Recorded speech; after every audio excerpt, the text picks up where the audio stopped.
ഒരാളെ കൂടെ ഞാനിപ്പോൾ സുകുമാരിയമ്മയെ ഓർക്കുന്നതിന് വേണ്ടി ഇങ്ങോട്ട് ക്ഷണിക്കുകയാണ്. വളരെ മികച്ചൊരു കഥാപാത്രം സുകുമാരിയമ്മയ്ക്ക് സമ്മാനിച്ച ഒരാൾ.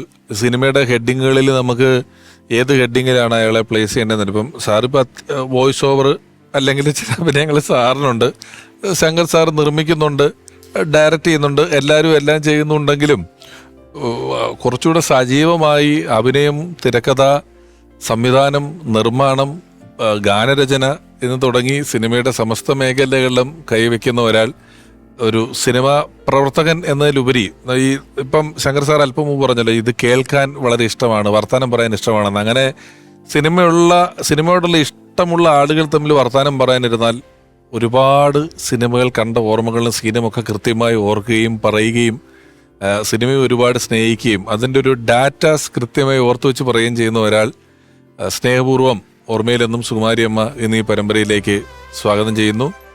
അനൂപ് മേനോൻ.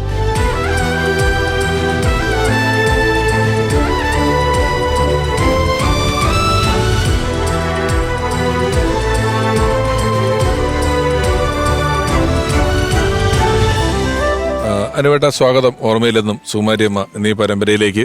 ഞാൻ വിളിച്ചപ്പോൾ ഒരാമുഖമായിട്ട് എന്നോട് പറഞ്ഞത് ഏതെങ്കിലും ഒരു സിനിമയിലല്ല, സിനിമയ്ക്കകത്തും പുറത്തുമായ ഒരു വലിയ ആത്മബന്ധം അമ്മയെ പോലെ ഒരാളാണ് ഒരുപാട് നാളായിട്ടെന്ന്. ഇവരെല്ലാവരും പറയുന്നു. നമുക്ക് സിനിമയിൽ തന്നെ ഒരുപാട് പേർക്ക് അങ്ങനെ ഒരു മാതൃത്വത്തിന്റെ ഭാവമായിട്ടാണ് എപ്പോഴും സുകുമാരിയമ്മയെ അറിയുന്നതും കാണുന്നതുമെല്ലാം.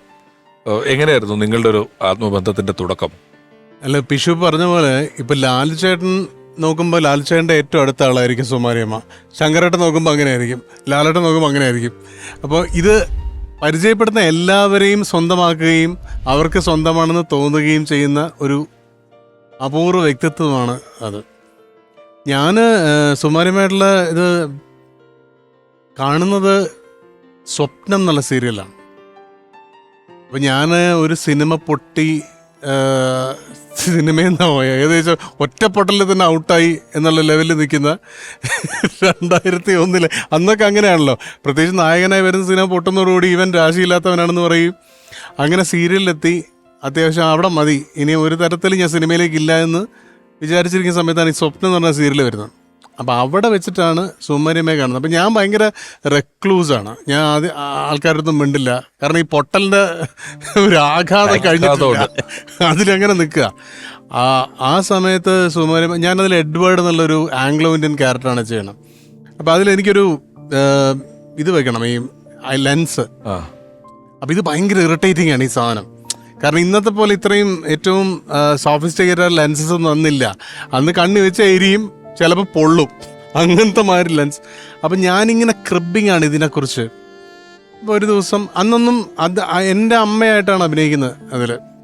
അത് നമ്മുടെ ബോയിങ്ങിലെ പോലത്തെ ഒരു ആംഗ്ലോ ഇന്ത്യൻ ക്യാരക്ടറാണ്. അപ്പം നമുക്കിതുണ്ട്, നമുക്ക് റെവറൻസും റെസ്പെക്റ്റും ഒക്കെ ഉണ്ട്. പക്ഷെ അറ്റ് ദ സെയിം ടൈം എനിക്കിത് ഒരു ഭയങ്കര ഫ്രസ്ട്രേറ്റഡ് ആണ് എൻ്റെ മൊത്തം കാര്യങ്ങൾ.